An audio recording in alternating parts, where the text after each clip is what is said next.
হয়েছে? বাহ, মারপিট শুরু হয়ে গেল।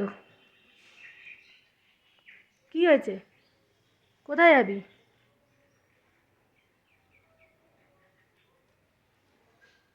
কি হয়েছে? জায়গা খুঁজছিস? যাস কেন? ঘুরতে যাস কেন? হ্যাঁ, শুয়ে থাক, শুয়ে থাক। হ্যাঁ, শুয়ে থাকো,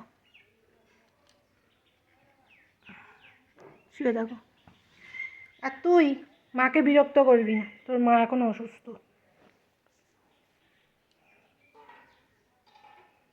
অসুস্থ না মা? তুই এখানে শুয়ে থাক, কিন্তু মনে রাখবি এটা আমার ছেলের ঘর। আবার মারপিট।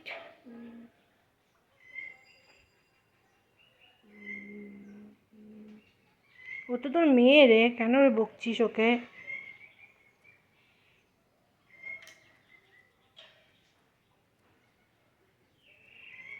ওই, এখানে থাকবি না, নিচে যাবি। এই যে সুন্দরী, মুখটা একটু দেখান।